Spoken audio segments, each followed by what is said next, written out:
Oremos juntos.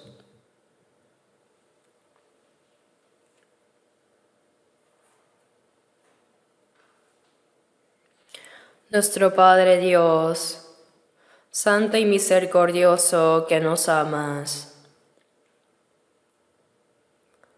Nosotros que estábamos lejos de ti en pecado, merecíamos recibir el juicio y el castigo de Dios.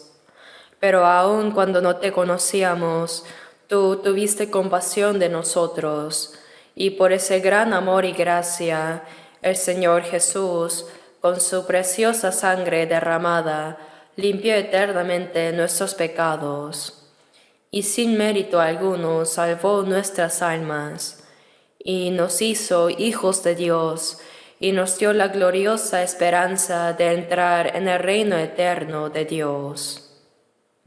Te agradecemos por esa inmensa gracia. En este momento, nosotros que hemos recibido el perdón por la preciosa sangre del Señor, nos reunimos ante ti para alabar tu inmensa gracia y amor, para aprender tu palabra, y te agradecemos por permitirnos tener comunión en esta santa congregación con el Señor. Creemos que Dios Padre está entre nosotros en este momento. Te pedimos que mires a cada uno de nosotros y sosténnos con tu mano misericordiosa, y que ninguno de nosotros caiga de tu gracia. Sosténnos con tu mano compasiva, Señor. Este mundo se vuelve cada día más turbulento y lleno de pecado. Es un mundo peligroso donde no sabemos qué puede suceder en un solo día. Si Dios, tú no nos proteges, en cualquier momento podemos caer en el pecado. Y nosotros no tenemos la fuerza para vencer este mundo malvado.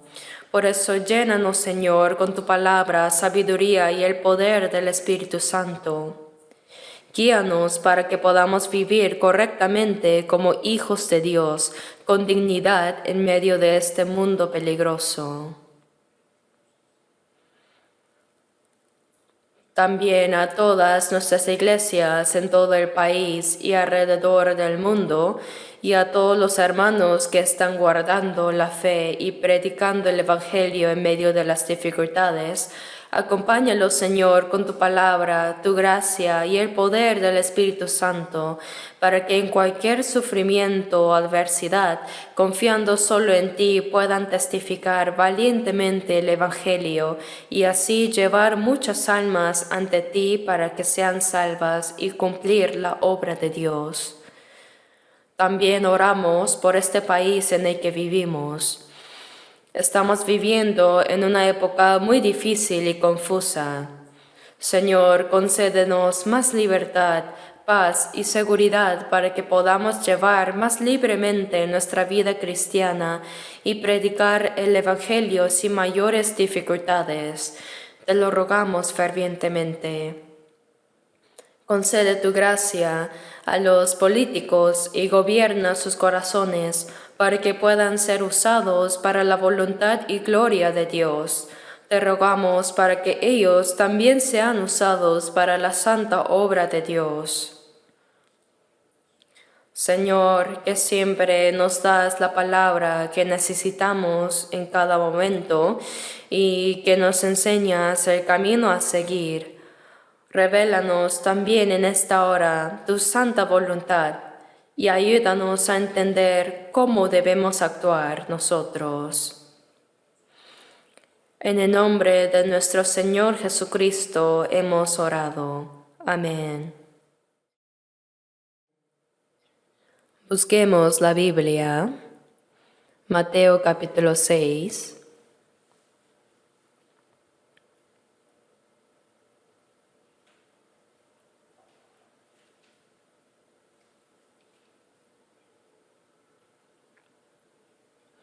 Mateo 6.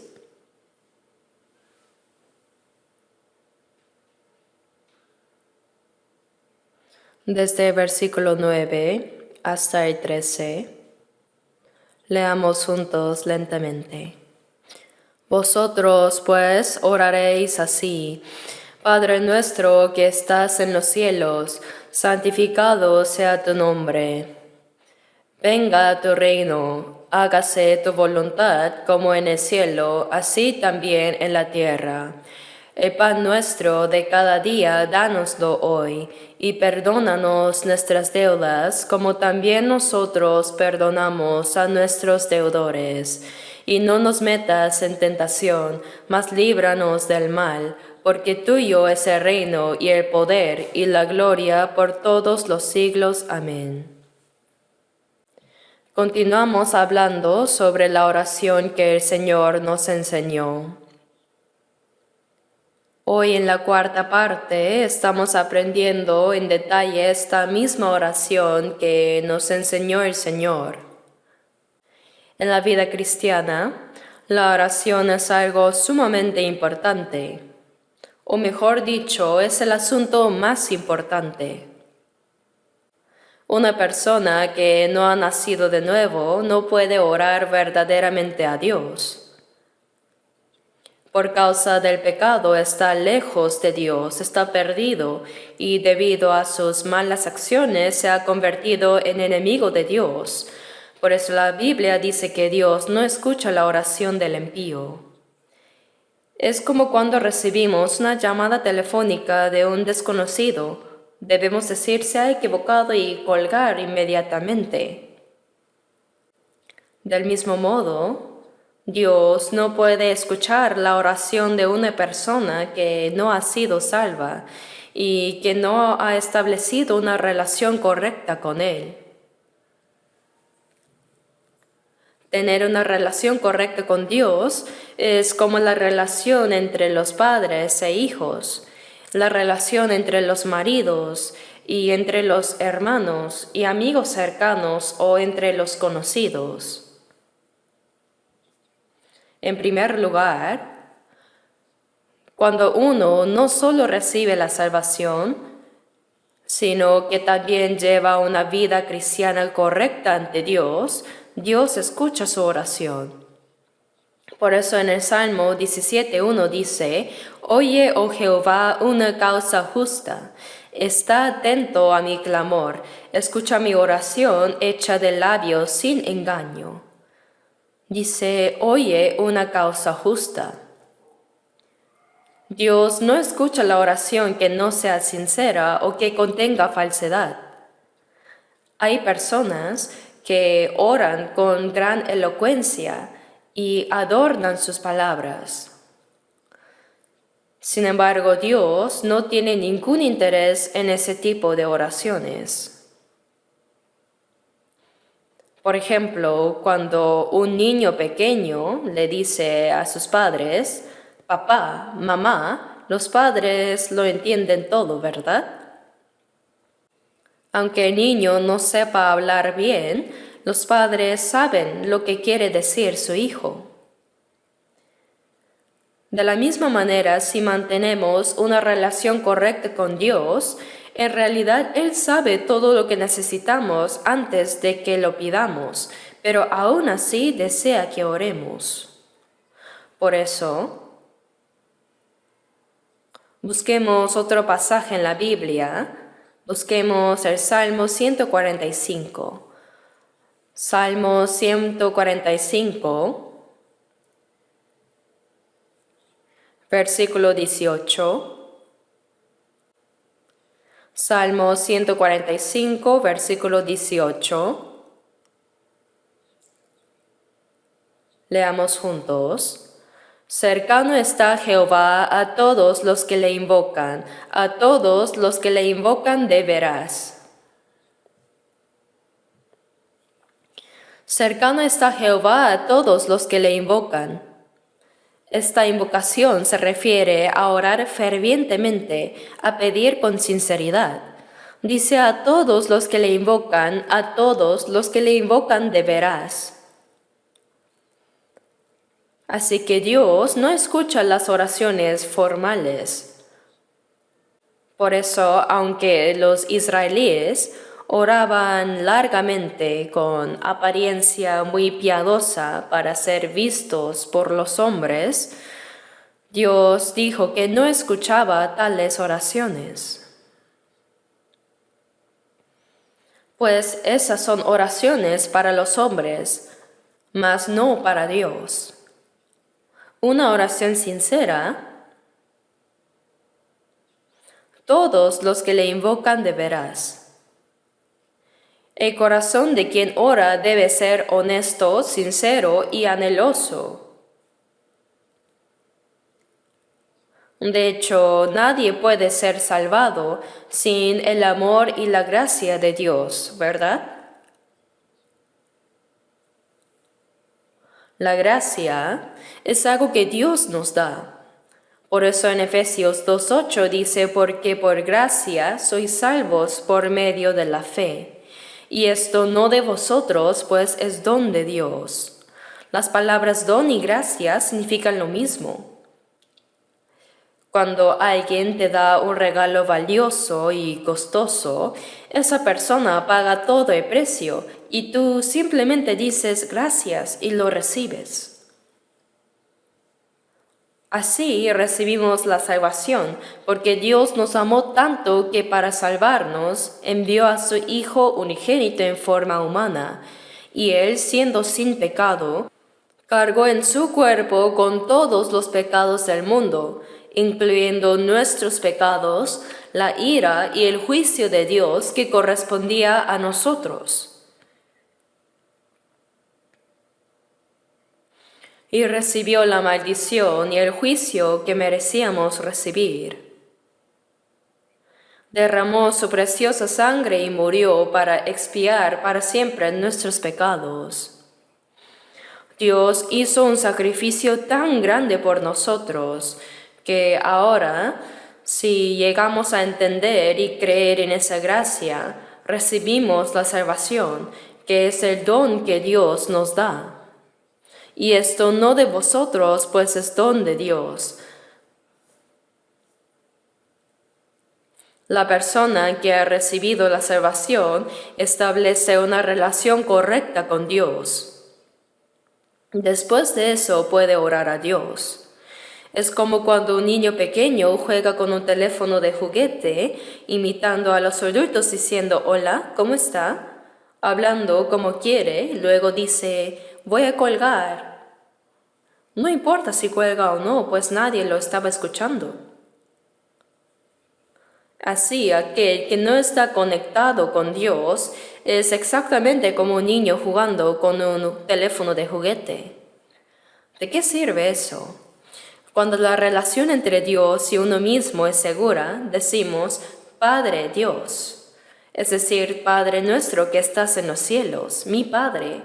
Después de que Jesús murió y resucitó, les dijo a las mujeres que visitaron la tumba, ve a mis hermanos y diles, subo a mi Padre y a vuestro Padre, a mi Dios y a vuestro Dios, es decir, mi Padre es ahora vuestro Padre. Porque el que santifica y los que son santificados, de uno son todos. El que santifica es el Señor, y los santificados somos nosotros. Como todos venimos de Dios, dice, no se avergüenza de llamarlos hermanos. Bien, esta es una relación de vida, es una relación espiritual y eterna.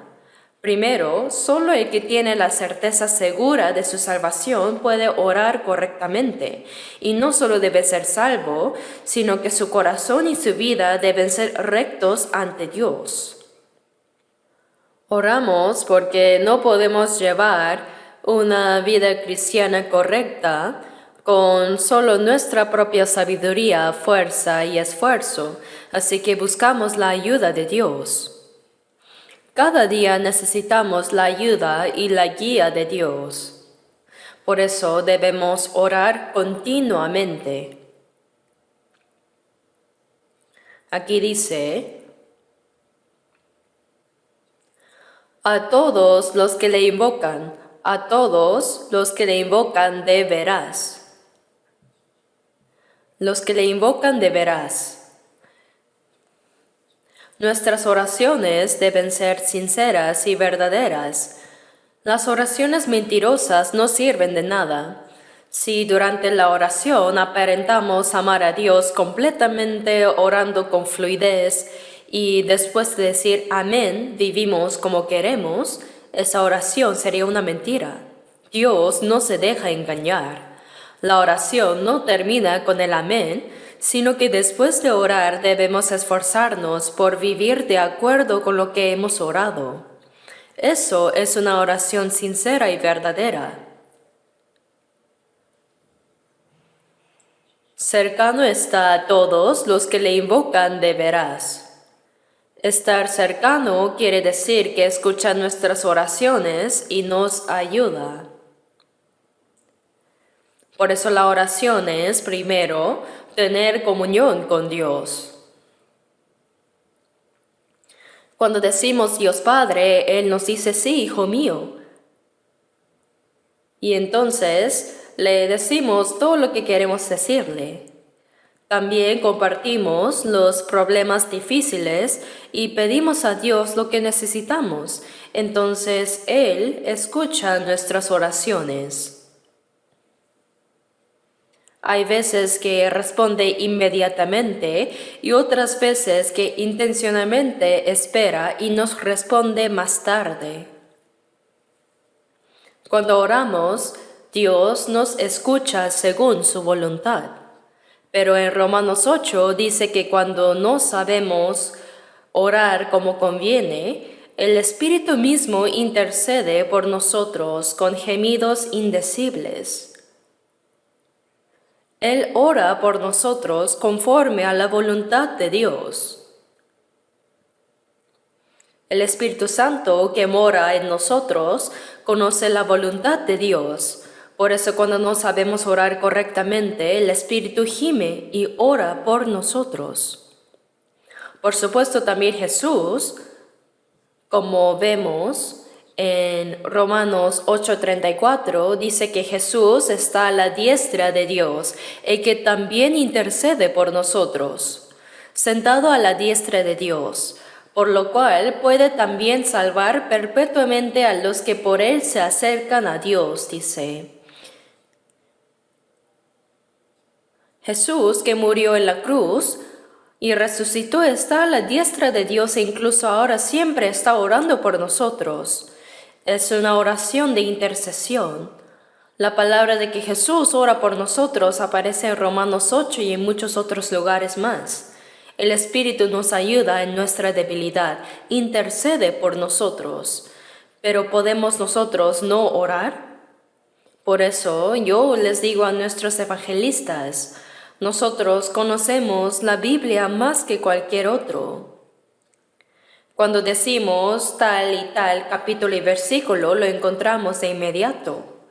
En algunas iglesias, incluso los ancianos no saben si un pasaje está en el Nuevo o Antiguo Testamento y lo buscan torpemente. Una vez, yo para probar a los hermanos reunidos, les pregunté qué decía Ezequías 3:18 y todos estaban desesperados buscándolo. ¿Dónde está Ezequías 3:18? No existe. Pero ni siquiera sabían si existía o no. Sin embargo, en nuestra iglesia, cuando alguien dice tal capítulo y tal versículo, sin mencionar la página lo encontramos enseguida. Probablemente los que vienen por primera vez se sorprenderán. Podemos hacer esto porque leemos mucho la Biblia y estamos familiarizados con ella. Cuando voy a una farmacia de medicina tradicional, veo que los famosos médicos tienen atrás pequeños cajones con etiquetas en caracteres chinos muy pequeños. No entendemos lo que dicen, pero dentro están todos los medicamentos. Entonces, cuando escriben una receta, sacan todos los medicamentos según la prescripción y preparan la medicina, ¿verdad? Hacen tal medicamento y tal medicina, ¿verdad? Al ver eso,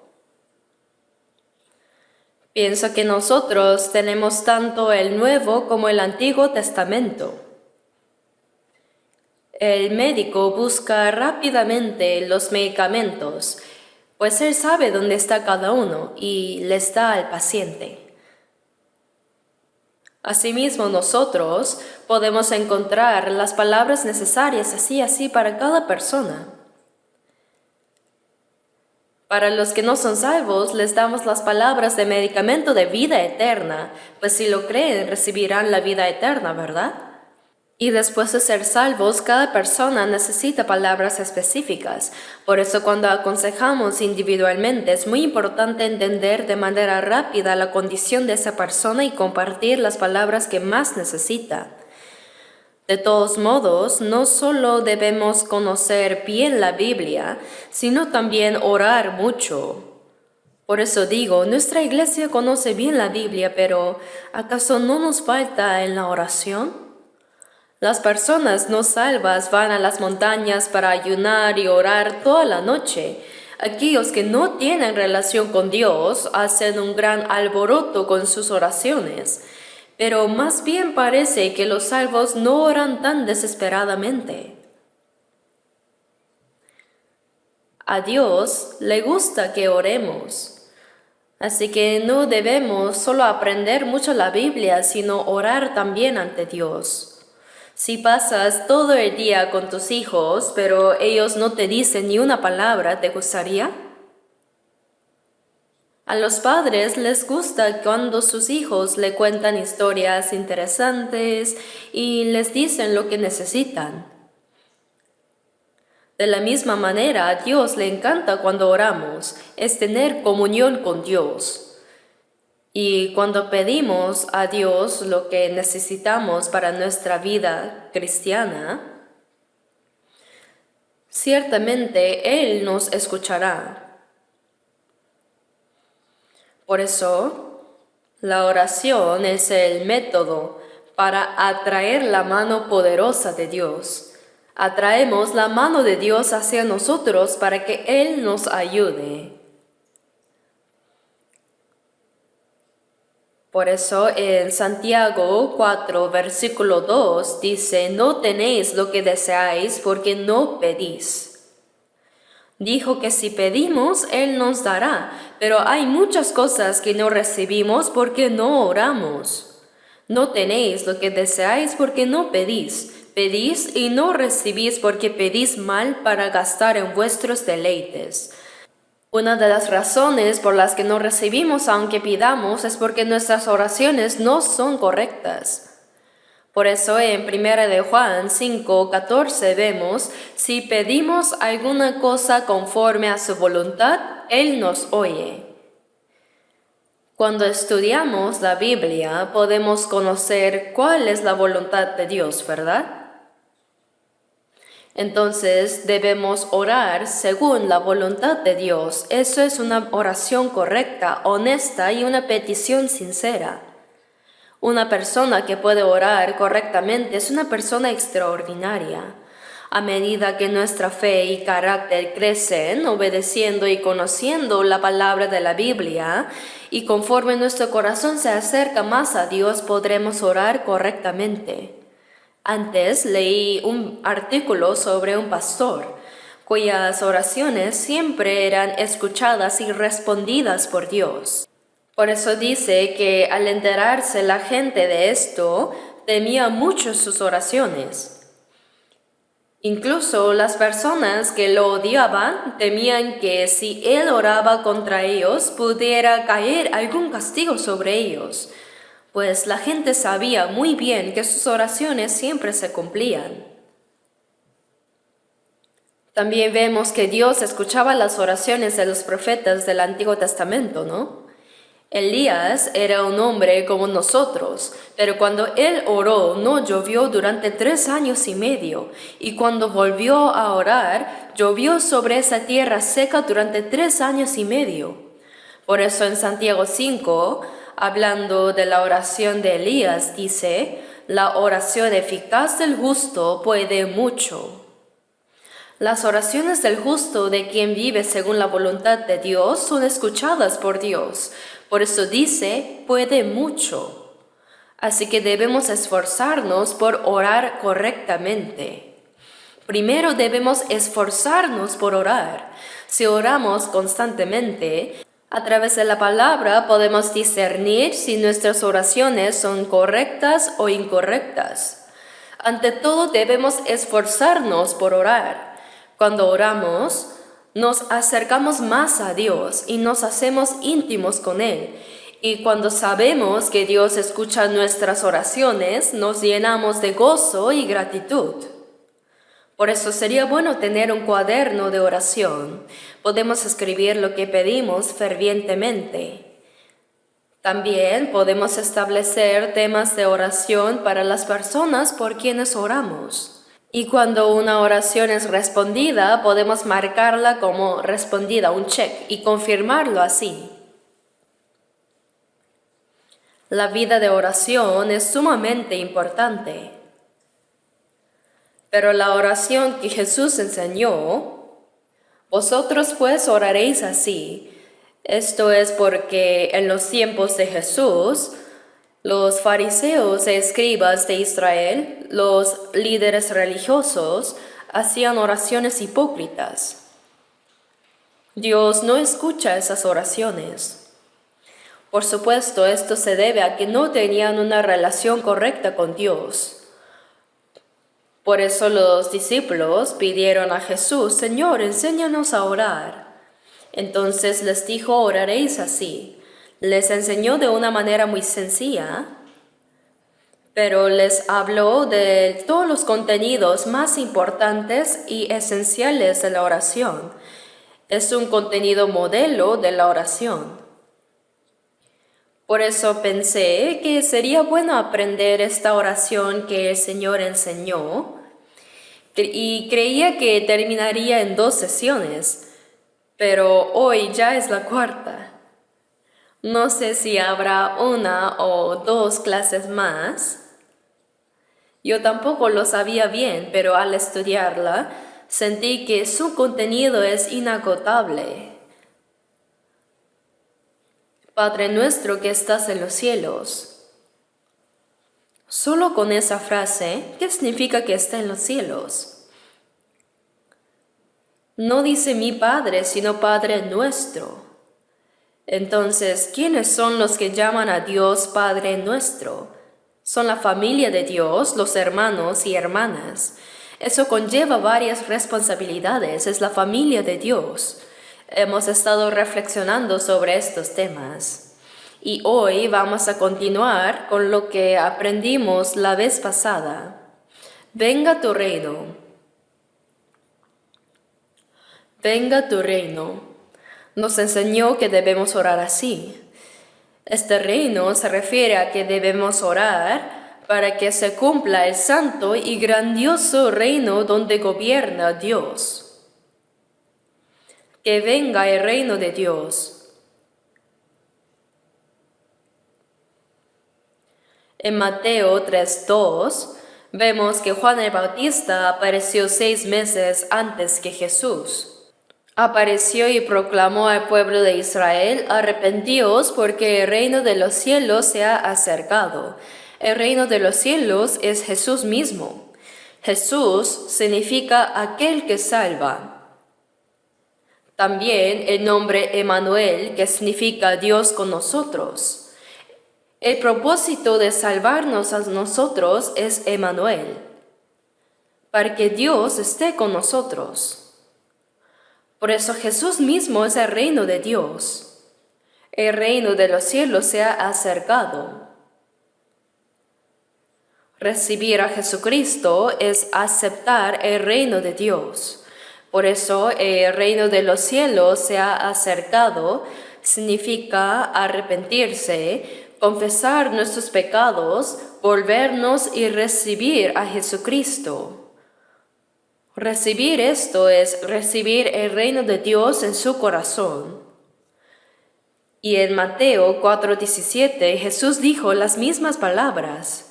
Cuando él comenzó a predicar el Evangelio, dijo, arrepentíos porque el reino de los cielos se ha acercado. Dijo exactamente las mismas palabras. Él mismo es el reino de los cielos. Por eso ahora está enfatizando que debemos arrepentirnos y recibir el reino de Dios. Ahora Lucas 17:20. Busquémoslo un momento, Lucas 17, versículo 20. Preguntado por los fariseos cuándo había de venir el reino de Dios, les respondió y dijo: el reino de Dios no vendrá con advertencia, ni dirán helo aquí o helo ahí, porque he aquí el reino de Dios está entre vosotros. ¿Cuándo vendrá el reino de Dios? Cuando los fariseos le preguntaron a Jesús, el reino de Dios no vendrá con advertencia. Parece que la expectativa del reino de Dios del que hablaban los judíos era el reino gobernado por Dios en la tierra de Israel. Por eso el Mesías que esperaban parecía ser uno que conquistaría a Roma, independizaría a Israel y establecería una era de paz y prosperidad. Eso esperaban. Por eso Jesús les dijo que el reino de Dios que ellos pensaban era diferente del verdadero reino de Dios. No vendrá con advertencia. Esto significa que no era el tipo de reino que los judíos imaginaban en la tierra de Israel.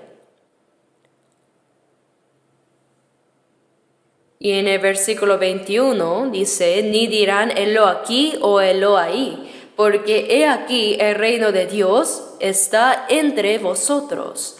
El reino de Dios está aquí o está ahí, no se trata de un lugar específico, sino que el reino de Dios está entre vosotros. Pero el reino de Dios no estaba en ellos todavía, ¿verdad? Esto significa que el reino de Dios debía establecerse dentro de ellos primero.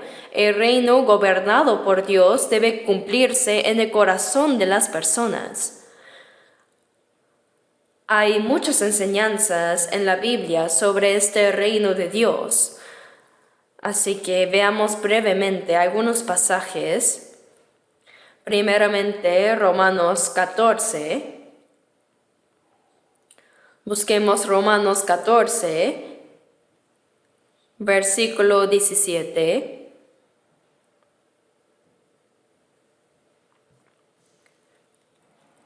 Romanos 14, versículo 17, leámoslo juntos. Romanos 14, 17. Porque el reino de Dios no es comida ni bebida, sino justicia, paz y gozo en el Espíritu Santo. El reino de Dios no es comida ni bebida. La gente piensa que comer, beber y disfrutar es una especie de cielo. En Eclesiastés 2, Salomón dijo: no hay cosa mejor para el hombre sino que coma y beba y que su alma se alegre en su trabajo. También he visto que esto es de la mano de Dios. Porque ¿quién comerá y quién se cuidará mejor que yo? No hay nadie mejor que Salomón en cuanto a comer, beber y disfrutar de los placeres carnales. Salomón vivía en una era de paz y prosperidad. Su casa estaba adornada con oro y plata, y todos sus utensilios eran de oro, y probablemente comía y bebía todo lo mejor. Tenía numerosas esposas y concubinas, comandaba un poderoso ejército, comía y bebía. Dice: ¿quién comerá y quién se cuidará mejor que yo? En términos modernos podría decir: si hay alguien mejor que yo, que se presente. No ha habido nadie igual que él en el mundo. Pero Salomón dijo: hay algo mejor que esto, y esto es la alegría del Espíritu. Y esto viene de la mano de Dios, es el don de Dios. Y en el Salmo 4, versículo 7, David dijo: Tú diste alegría a mi corazón mayor que la de ellos, cuando abundaba su grano y su mosto. El grano es para comer y el vino para alegrar. La alegría del corazón que el Señor da es mucho mayor que comer y alegrarse. David también dijo esto. Por eso el reino de Dios no es comida ni bebida. No es ese placer de comer, beber y celebrar ruidosamente, sino justicia, paz y gozo en el Espíritu Santo. Justicia y paz. Cuando recibimos la salvación, el Espíritu Santo nos hace comprender la gracia de Dios.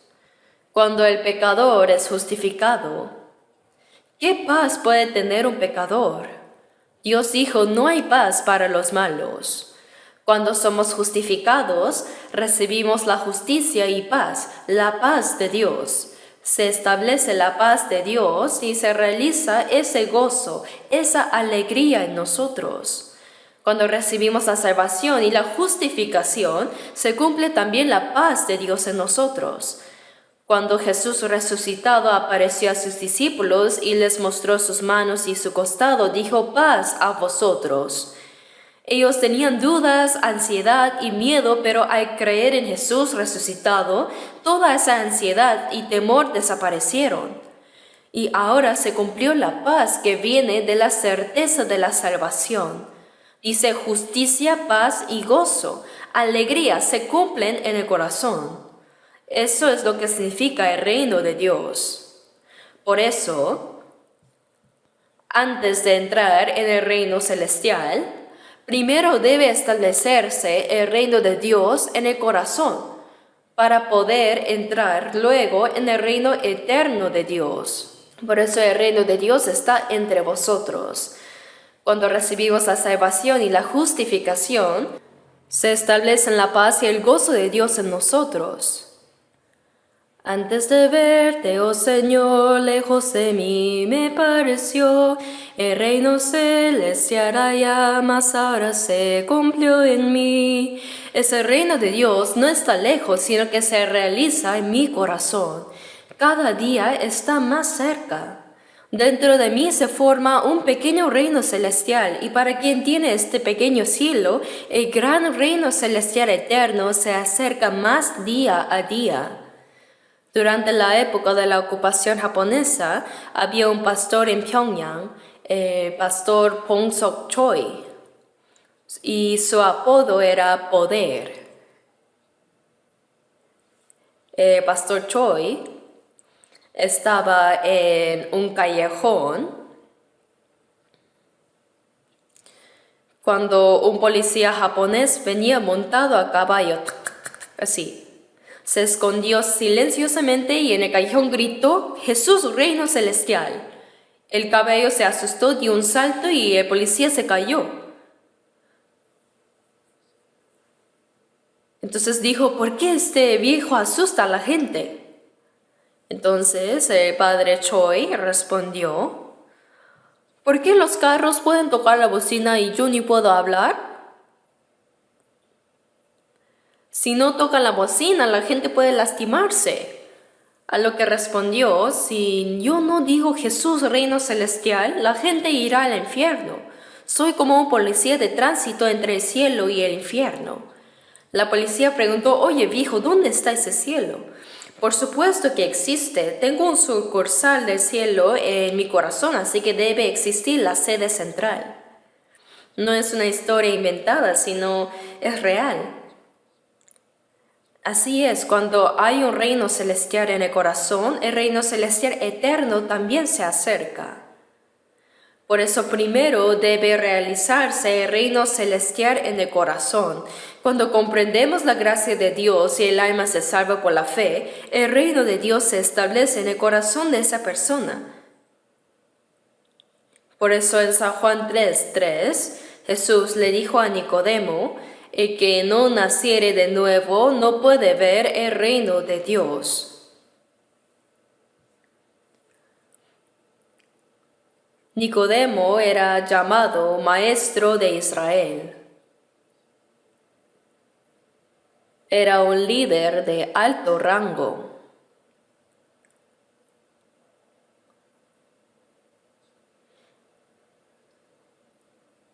En aquel tiempo, él ocupaba un puesto importante en el Sanedrín. Pero cuando Jesús lo vio que este hombre no era salvo. Por eso le dijo, sé lo que has venido a preguntar, pero eso no es importante, pues primero debe establecerse el reino de Dios dentro de ti. El que no naciere de nuevo no puede ver el reino de Dios.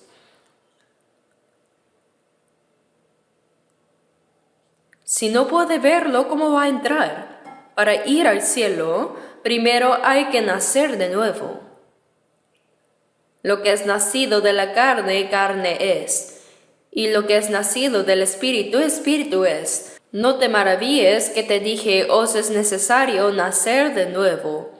Nicodemo preguntó, ¿cómo puede un hombre nacer siendo viejo? ¿Acaso puede entrar por segunda vez en el vientre de su madre y nacer? Porque no entendía qué significaba nacer de nuevo. Renacer implica 2 veces, ¿cierto? Ya nací una vez, pero ¿acaso tengo que entrar de nuevo en el vientre de mi madre y salir? Lo que es nacido de la carne, carne es. Aunque el cuerpo físico entre y salga de nuevo del vientre, sigue siendo carne. Que lo nacido de la carne es carne significa que aunque seas del pueblo elegido por Dios y maestro de Israel y líder, eso también es de la carne. Por mucho que lo intentes, así no podrás ir al cielo. Lo que es nacido de la carne, carne es, y lo que es nacido del Espíritu, Espíritu es. El que no naciere de agua y del Espíritu no puede entrar en el reino de Dios. Si no naces de nuevo, no puedes ver el reino de Dios ni entrar en él. Por tanto, para entrar en el reino de Dios, primero debe cumplirse ese reino en tu corazón. Por eso dice, el reino de Dios está entre vosotros, pero esto debe realizarse dentro de ellos. Pero aún el reino de Dios no se había cumplido en ellos, ¿verdad? Dice, está entre vosotros, pero no lo estaba. Entonces, qué frustrante es. Por eso, Mateo 6:33 dice, mas buscad primeramente el reino de Dios y su justicia, y todas estas cosas os serán añadidas. Estas palabras están dirigidas a los salvos. La persona salva ya tiene el reino de Dios establecido en su corazón. Venga tu reino. Como la persona salva ya tiene el reino dentro de sí, cuando Jesús dijo, buscad primeramente el reino de Dios y su justicia, significa que debemos predicar el Evangelio para preparar a las personas para que entren en el reino de Dios. Cuando uno recibe la salvación, el reino de Dios se establece dentro de esa persona. Cuando el reino de Dios se establece dentro de cada persona, el territorio de su reino se va expandiendo, ¿verdad? Por eso buscad primeramente el reino de Dios y su justicia. Entonces, ¿cuál es lo primero que debe hacer una persona salva? El reino de Dios ya se cumplió en él. Una vez que una persona se salva, lo más importante y lo primero que debe hacer es hacer que otros también sean salvos, ¿verdad? ¿Qué es lo más importante para una persona que está muriendo? Hay que salvarla primero. Predicar este evangelio a quienes van al infierno para que sean salvos es lo primero que debemos hacer. Ya sea nuestra familia, parientes, amigos, vecinos o cualquiera.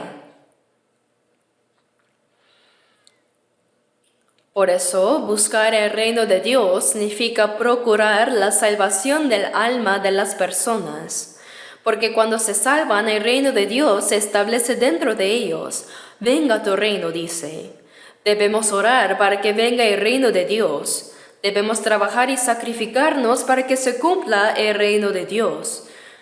Por eso, cuando dice que busquemos el reino de Dios y su justicia, cuando se realiza el reino de Dios, en 2 de Pedro 3:13 dice, cielos nuevos y tierra nueva, en los cuales mora la justicia. En el reino de Dios se cumple la justicia. Que se cumpla la voluntad de Dios es que se establezca la justicia. Por eso buscamos el reino de Dios y luego, externamente, cuando surgen personas que se salvan, el reino de Dios se expande y dentro de los salvos se establece la justicia de Dios. Amarse unos a otros, obedecer la voluntad de Dios, toda la vida que obedece a la palabra de Dios es cumplir la justicia de Dios. Por eso dice, mas buscar primeramente el reino de Dios y su justicia. Si solo hacemos eso, todas estas cosas, es decir, todo lo que necesitamos para el cuerpo, os serán añadidas. Quizás deba hablar de esto en la próxima ocasión. Así que, ¿qué es el reino de Dios? Es el reino de Dios establecido en el corazón de la persona salva. Los salvos son el reino de Dios. Por eso en Apocalipsis 1:5 vemos que dice, y nos lavó de nuestros pecados con su sangre. Lavó nuestros pecados con su sangre. Y dice, nos hizo reyes y sacerdotes para Dios su Padre. Cuando uno recibe la salvación, esa persona es el reino de Dios. También en 1 Pedro 2:9 dice, vosotros sois linaje escogido, real sacerdocio, nación santa, pueblo adquirido por Dios. La persona salva es la nación santa de Dios. Es el pueblo que pertenece a Dios. Los tres elementos esenciales de una nación son primero la soberanía, el territorio y los ciudadanos. La soberanía es Dios, el territorio son los nuevos cielos y la tierra nueva. Entonces, aunque haya soberanía y territorio, ¿de qué sirve si no hay ciudadanos, verdad? Los salvos son los ciudadanos que entrarán en ese reino.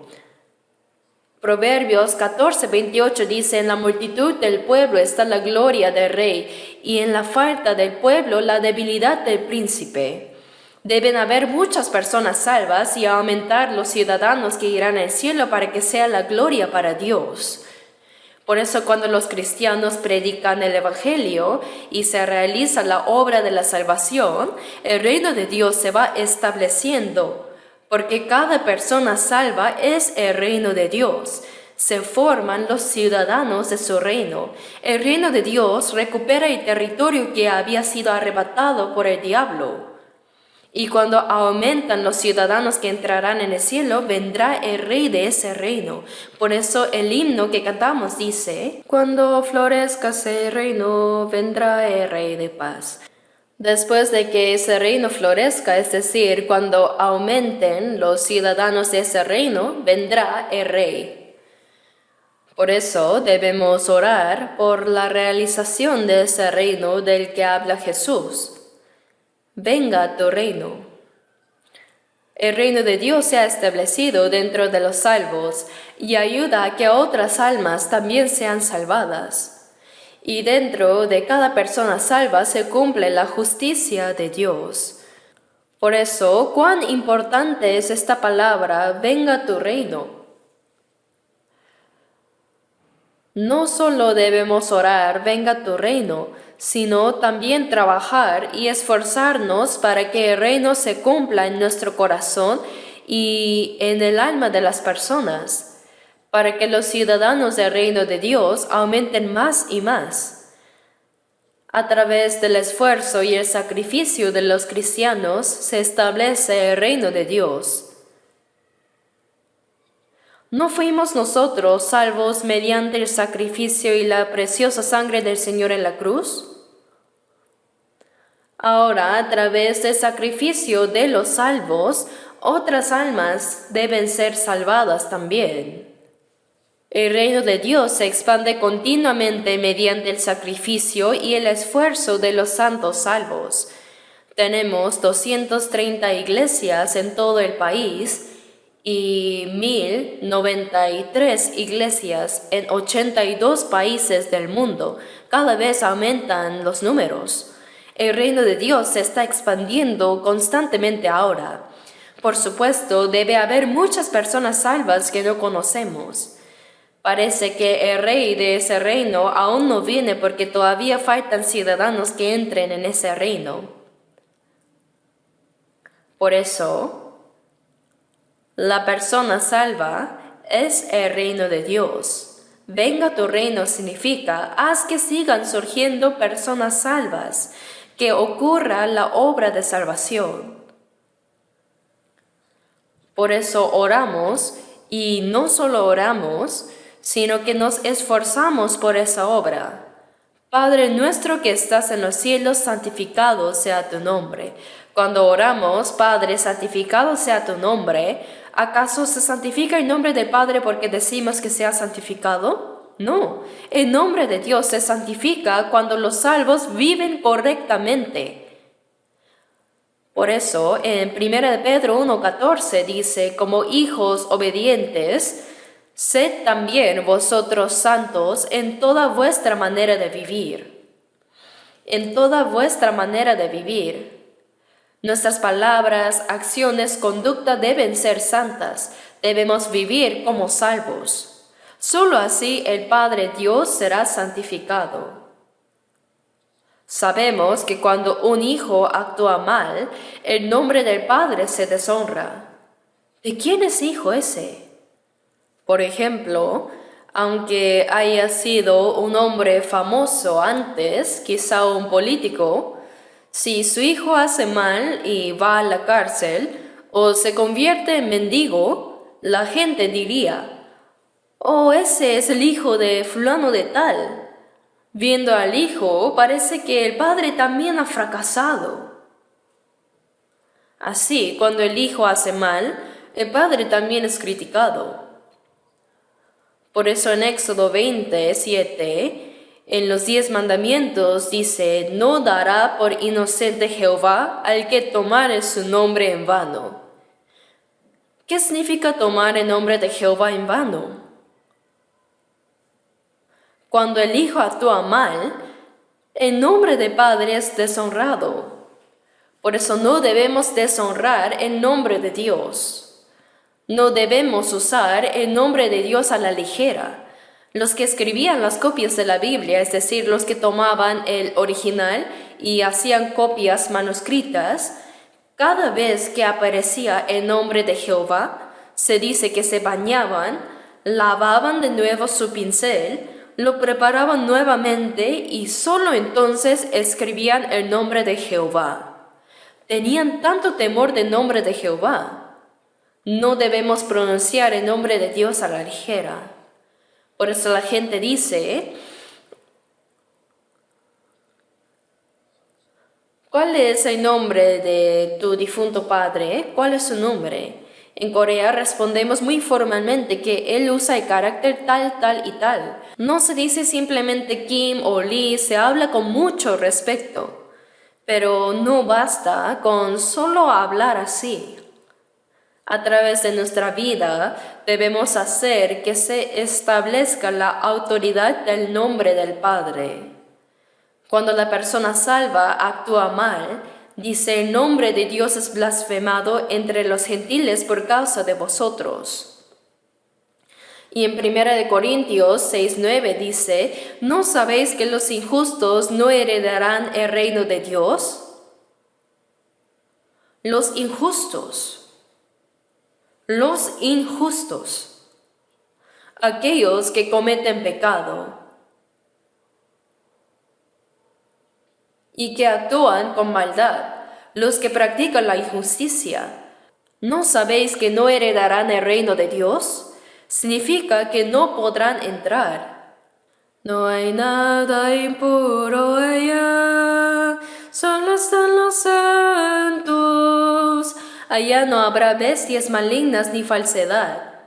Aunque vivimos en este mundo malvado, debemos estar separados de él. El arca debe flotar sobre el agua. Si el agua entra en el arca, se hunde. ¿Saben? Aunque el mar es salado, el interior de los peces que viven en el mar no es salado. No es salado. Si el interior de los peces fuera salado, morirían, ¿verdad? Aunque vivimos en este mundo, el mundo no debe entrar en nosotros. Dice, no sois del mundo, antes yo os elegí del mundo. Debemos estar separados. Sed santos porque yo soy santo. Santo significa separado, separado de lo impuro. Aunque vivimos en este mundo malvado y pecaminoso, somos hijos de Dios, personas diferenciadas. Aunque tenemos que vivir en esta tierra con personas que irán al infierno, somos ciudadanos que iremos al cielo.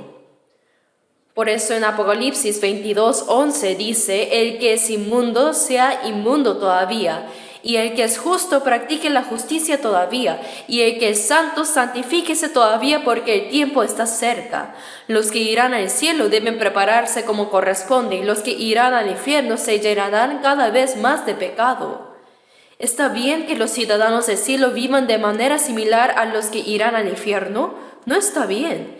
Debemos estar claramente separados. Aunque vivo en la tierra, soy hijo de Dios, soy ciudadano del cielo. Aunque coma gachas de cebada y vista de saco, debemos tener el orgullo de ser hijos de Dios y nunca jamás debemos vivir cobardemente. Con la cabeza bien alta, sí, Dios está conmigo.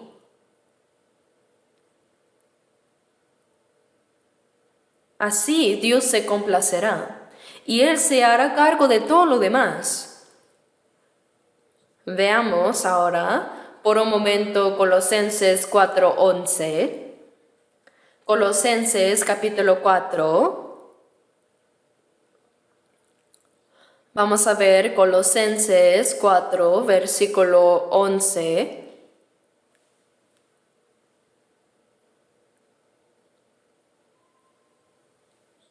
Colosenses 4:11. Y Jesús, llamado justo, que son los únicos de la circuncisión que me ayudan en el reino de Dios, y han sido para mí un consuelo. Y si vemos el versículo anterior 10, dice, Aristarco, mi compañero de prisiones, os saluda, y Marcos es sobrino de Bernabé, y Jesús, llamado Justo. Él tenía el mismo nombre que Jesús. Jesús, llamado Justo, os saluda. Mencionando varios nombres, dijo, ellos son los únicos que me ayudan en el reino de Dios. En estas palabras, los que me ayudan en el reino de Dios, ¿no es una expresión tan maravillosa? Nosotros, los cristianos, vivimos en la tierra trabajando para el reino de Dios. Aunque vivimos en cuerpo físico, somos personas que trabajan para el Espíritu, para la obra espiritual de Dios. Vivimos en el tiempo, pero mirando hacia la eternidad. Estos y aquellos, estos son los únicos que me ayudan en el reino de Dios, los que colaboran juntos para el reino de Dios. Nosotros, los cristianos, somos escogidos del mundo. No sois del mundo, dice, somos personas apartadas para ir al cielo. Somos el reino de Dios, ¿verdad? Por eso debemos vivir trabajando para el reino de Dios, ¿cierto? Somos personas que trabajan juntos para el reino de Dios. Ellos han sido para mí un consuelo. De verdad, los salvos somos colaboradores para el reino de Dios. Y oramos, venga tu reino. No solo oramos para que venga su reino, sino que debemos trabajar juntos para el reino de Dios.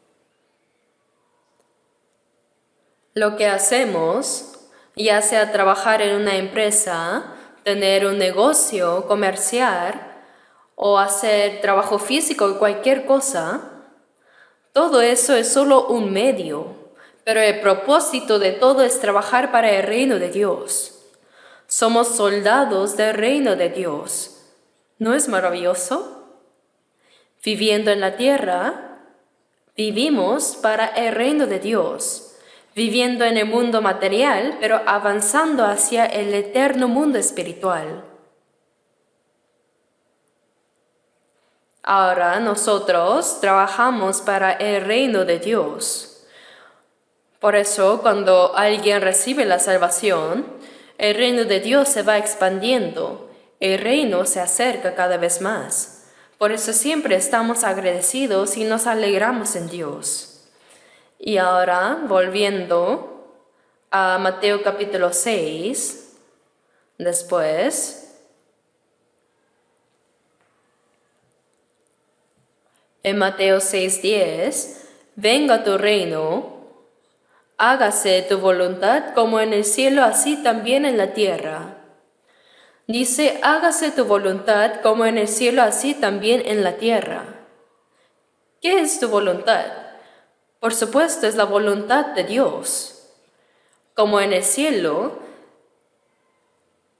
esto significa que la voluntad de Dios que está en el cielo, el plan de Dios, el propósito de Dios se cumple en la tierra. Se cumple en este mundo.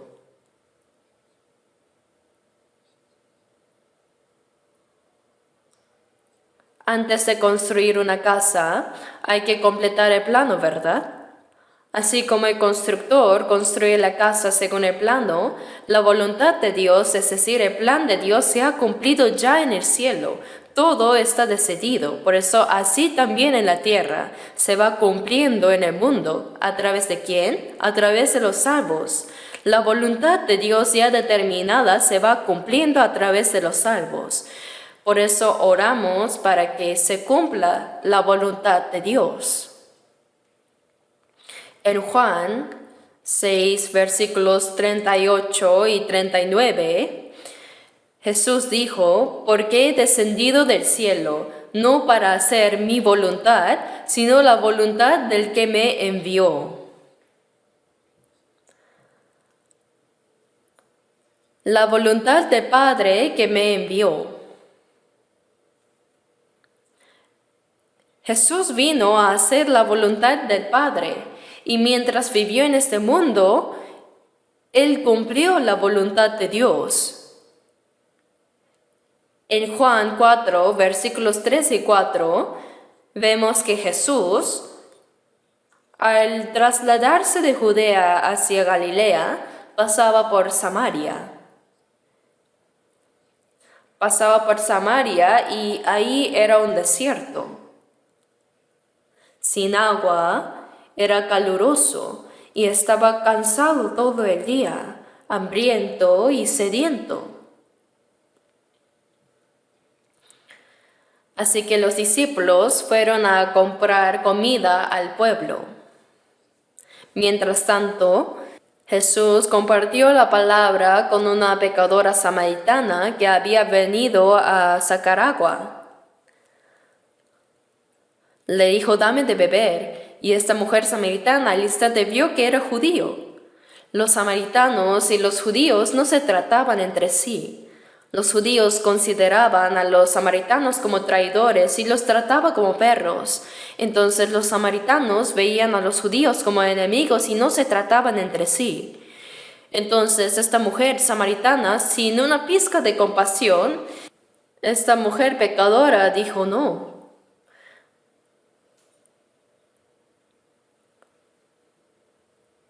¿Qué razón hay para no dar agua a un viajero sediento?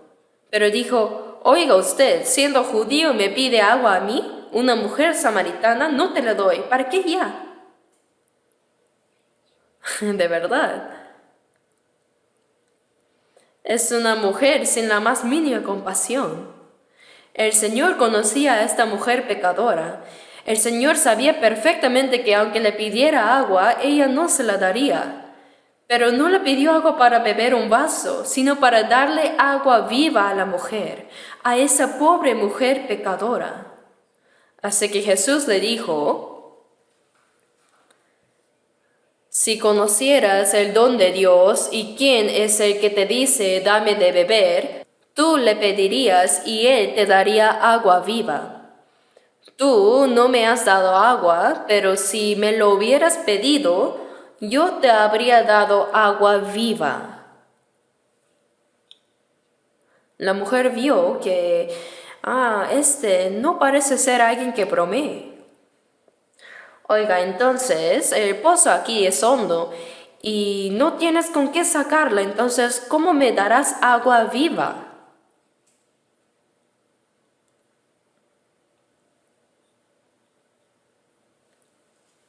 Jesús le dijo, cualquiera que bebiere de esta agua volverá a tener sed.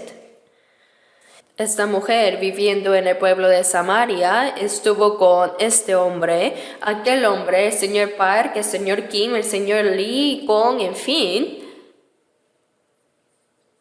Y ahora estaba viviendo con el sexto hombre. Esta mujer pecadora. Las otras mujeres van a sacar agua por la mañana o por la tarde cuando ya es más fresco. Pero ¿quién va a sacar agua al mediodía cuando hace tanto calor? Pero ella venía sola a sacar agua cuando no había nadie. ¿Por qué? Porque todos la criticaban. Porque 5 maridos has tenido y el que ahora tienes no es tu marido. Esta mujer todavía no había encontrado un hombre que la haga feliz.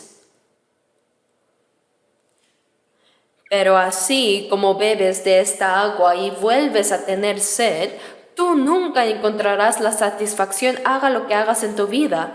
Mas el que bebiere del agua que yo le daré, no tendrá sed jamás, sino que será en él una fuente de agua que salte para vida eterna.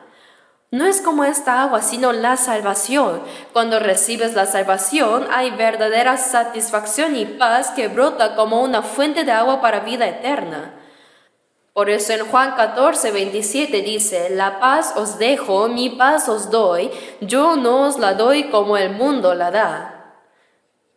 Cuando le dijo que nunca más tendría sed y que sería una fuente que brotaría eternamente en su interior, la mujer le preguntó, ¿existe tal agua? Señor, dame esa agua, para que no tenga yo sed ni venga aquí a sacarla. Esta mujer seguía pensando que era ese tipo de agua. De todas formas, hablando más con Jesús, ella descubrió que Él era el Mesías, porque los samaritanos también esperaban al Mesías. Dijo que sé que ha de venir el Mesías llamado el Cristo y cuando Él venga nos declarará todas las cosas. Y Jesús dijo, yo soy el que habla contigo. Al decir esto, el Señor seguramente abrió el corazón de esta mujer samaritana para ayudarla a entender quién era Él. La mujer sorprendida se olvidó de darle agua a Jesús y dejó su cántaro tirado ahí y corrió como loca a la ciudad de Samaria y dijo, todo cuanto he hecho. Ahora ya no le avergonzaba nada, sino que clamó, venid, ved a un hombre que me ha dicho todo cuanto he hecho. ¿No será este el Cristo? Los samaritanos pensaron, algo inusual está sucediendo. ¿Qué será? Vamos a ir a ver. Y seguramente la siguieron. Bueno, y mientras tanto, los discípulos regresaron con comida. Y le dijeron a Jesús, Rabí, come. Pero él respondió, yo tengo una comida que comer que vosotros no sabéis. ¿Oh? ¿Alguien quizá le trajo algo de comer? No, nadie le trajo nada. Hasta la mujer samaritana se fue olvidando incluso de darle agua. Entonces Jesús dijo, mi comida es que haga la voluntad del que me envió y que acabe su obra. Jesús olvidó su sed, su cansancio y su hambre, porque tenía algo más urgente que anhelaba.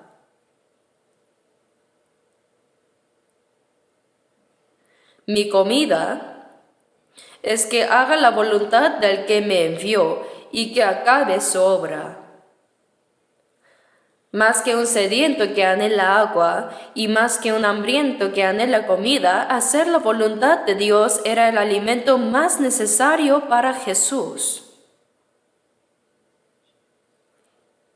Mi comida es que haga la voluntad del que me envió y que acabe su obra.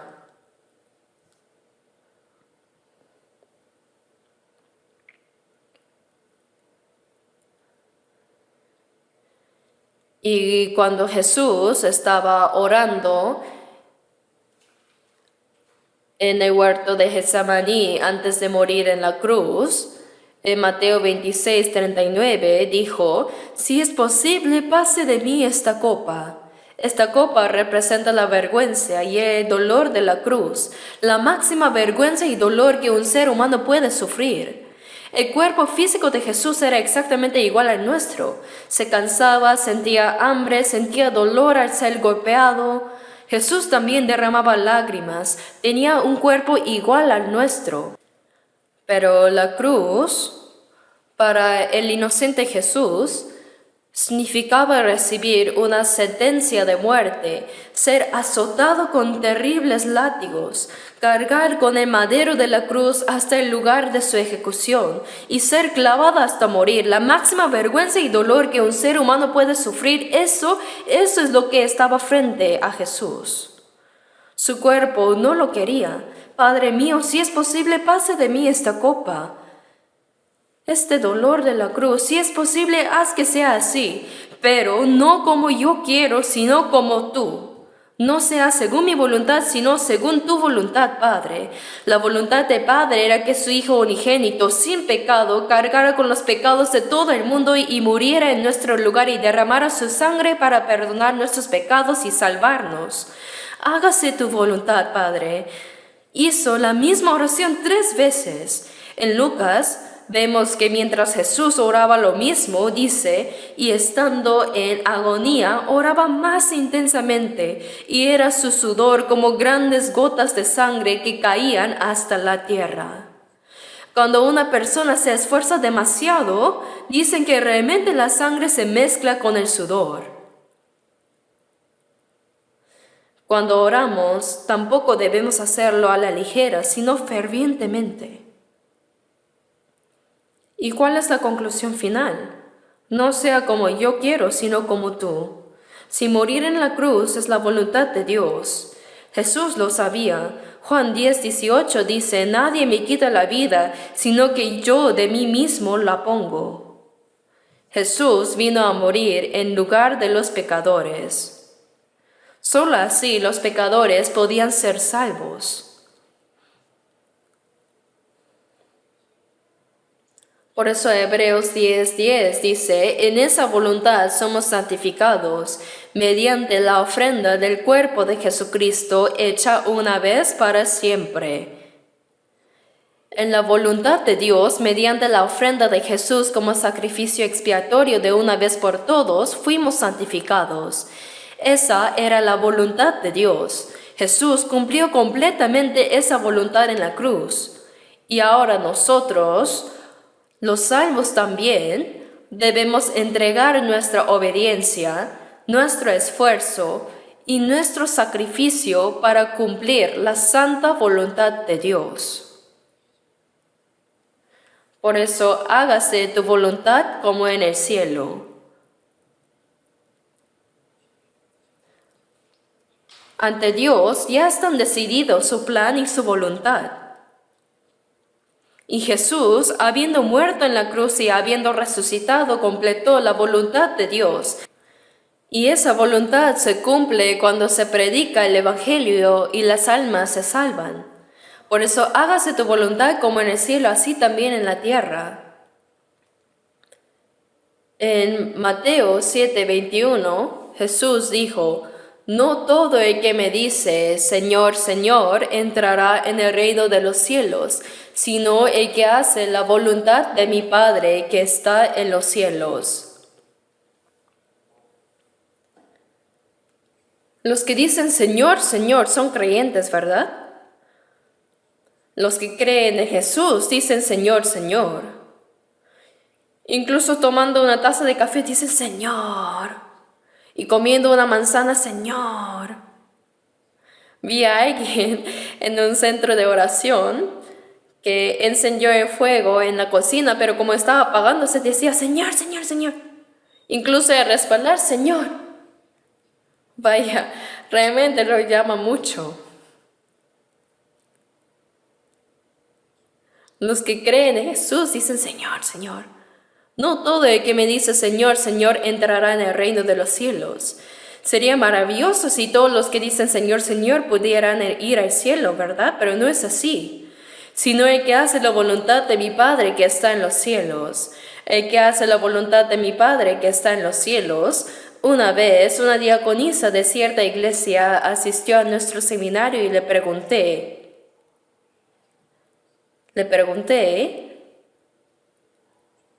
Mateo 7:21 dice, no todo el que me dice Señor, Señor entrará en el reino de los cielos, sino el que hace la voluntad de mi Padre que está en los cielos. ¿Ha hecho usted entonces la voluntad del Padre? Y él respondió, debo hacerla, debo hacer su voluntad. ¿Pero la ha hecho? Respondió, debo hacerla. ¿Cuál es la voluntad de Dios? ¿La voluntad de Dios? Guardar el domingo, orar fervientemente, servir, ofrendar. Mencionó todo lo que se le ocurría. Hacer esto y aquello diligentemente. ¿Cuánto hay que hacer para entrar? Hay que hacer todo lo que se pueda, ¿no, pastor? Aunque lo haga hasta morir, no podrá entrar. Juan 6:40 dice, y esta es la voluntad del que me ha enviado, que todo aquel que vea al Hijo y cree en Él tenga vida eterna. La voluntad de Dios que Jesús mencionó no se refiere a lo que nosotros hacemos, sino a lo que Dios quiere. Que todo aquel que vea al Hijo, Jesús murió en la cruz, perdonó nuestros pecados con su sangre y resucitó. Al ver esto y entender la gracia y recibir la salvación por fe, esa es la voluntad de Dios, que todo aquel que vea al Hijo y cree en Él tenga vida eterna, y yo le resucitaré en el día postrero. Hacer la voluntad de Dios, esa voluntad de Dios. Para nosotros, los salvos, el haber sido salvos es la voluntad de Dios. Y los que fueron salvos según su voluntad, ahora deben vivir según la voluntad de Dios. Por eso en Romanos 12:2 dice, no os conforméis a este siglo, sino transformaos por medio de la renovación de vuestro entendimiento, para que comprobéis cuál sea la buena voluntad de Dios, agradable y perfecta. Está hablando a los salvos ahora. No os conforméis a este siglo. No imitan a esta generación malvada, adúltera y perversa, sino transformaos por medio de la renovación de vuestro entendimiento. Nuestro corazón debe ser transformado cada día por el Espíritu y la palabra, ¿verdad? Para que comprobéis cuál sea la buena voluntad de Dios, agradable y perfecta. Discernir a través de la palabra. Por eso, al estudiar la Biblia, vamos entendiendo cuál es la voluntad de Dios. Pero ¿de qué sirve solo entender? Hay que practicarla según la voluntad de Dios. Por eso, los que fueron salvos según la voluntad de Dios deben vivir según su voluntad. Esto es lo correcto, ¿verdad? Por eso, en Filipenses 2:13, vamos a buscarlo. Será bueno buscarlo. Filipenses 2:13. Después de Efesios viene Filipenses 2, versículo 13. Leamos juntos. Porque Dios es el que en vosotros produce así el querer como el hacer, por su buena voluntad. Porque Dios es el que en vosotros produce. En la persona salva habita el Espíritu Santo. Y el Espíritu Santo es Dios mismo. Dios Padre, el Hijo, el Espíritu Santo, la Trinidad. El Espíritu de Dios, el Espíritu de Cristo y el Espíritu Santo son lo mismo. Por eso, el que en vosotros produce se refiere a Dios, al Espíritu Santo. Así, el querer como el hacer por su buena voluntad. Este Espíritu Santo nos hace entender la voluntad que agrada a Dios y nos da el deseo de hacer la voluntad que agrada a Dios. No es algo que hacemos a la fuerza. En la persona salva, el Espíritu de Dios le hace comprender su voluntad y le da el deseo de hacerla. En vida o muerte, hágase tu voluntad. El deseo ferviente de los salvos es que se cumpla la voluntad del Señor, y el Espíritu Santo nos hace cumplirla y también nos da la fuerza para hacerla. Produce así el querer como el hacer, por su buena voluntad, dice. El Espíritu Santo obra en los salvos para hacerles cumplir la voluntad de Dios. Y en 1 de Pedro 4, veamos de nuevo 1 de Pedro 4, versículo 2.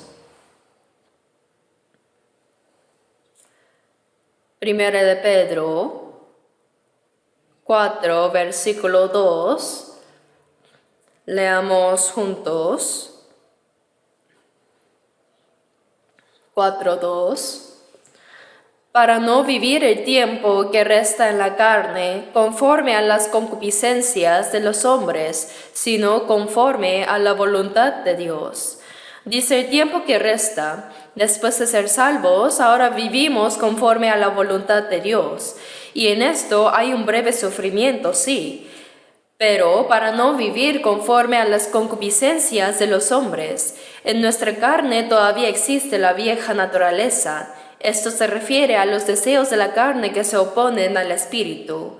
Por eso dice que os abstengáis de los deseos carnales que batallan contra el alma. Es una lucha contra uno mismo. Debemos controlar y vencer los deseos de la carne que están dentro de nosotros.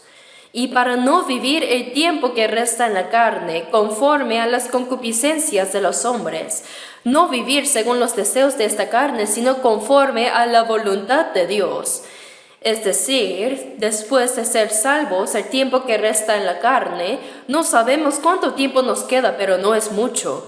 Durante ese tiempo que nos queda en el cuerpo, ya no debemos seguir más los deseos carnales, es decir, las concupiscencias de los hombres, sino vivir el resto de nuestra vida conforme a la voluntad de Dios. Por eso, para la voluntad y gloria de Dios, hágase tu voluntad como en el cielo, así también en la tierra.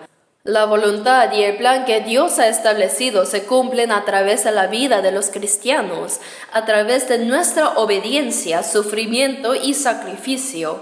Así se cumple la voluntad de Dios. El reino de Dios y la voluntad de Dios deben cumplirse. Para esto debemos orar. ¿Me dejo entender?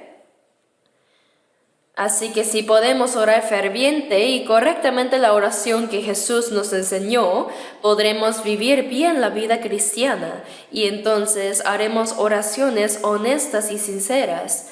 Así podremos caminar con el Señor y llevar una vida que cumpla la obra de Dios. Por ende, la persona que ora correctamente como el Señor enseñó es una persona que sí puede vivir una buena vida cristiana. Pero no debemos recitar esta oración sin pensar como si fuera un mantra, sino que debemos pensar profundamente en cada parte y para que la obra de Dios, venga tu reino, hágase tu voluntad, como en el cielo, así también en la tierra. Debemos obedecer y esforzarnos para que el reino de Dios venga a nuestro corazón y vida, y que la voluntad de Dios se cumpla. Oremos juntos. Nuestro Padre, Dios misericordioso, aun cuando estábamos lejos de ti, caminando en pecado, y éramos tus enemigos por nuestras malas obras, por tu compasión y gran amor, el Señor Jesús murió en nuestro lugar, y con su sangre derramada limpió para siempre nuestros pecados, y sin ningún mérito nuestro nos salvaste. Y para que podamos vivir dignamente como hijos de Dios en el resto de nuestras vidas, tú nos gobiernas y guías siempre con tu palabra, espíritu y mano misericordiosa. Señor, de verdad deseamos que a través del resto de nuestras vidas se cumpla el reino de Dios y que muchas almas sean salvas, para que el pueblo de ese reino tuyo prospere y que tu reino se expanda más y más. Anhelamos que a través de toda nuestra vida y cumplirse tu santa voluntad seamos motivo de alegría y gloria para ti, Dios. Por favor, gobierna y guíanos para que todos podamos vivir dignamente como hijos de Dios. En el nombre de nuestro Señor Jesucristo hemos orado. Amén.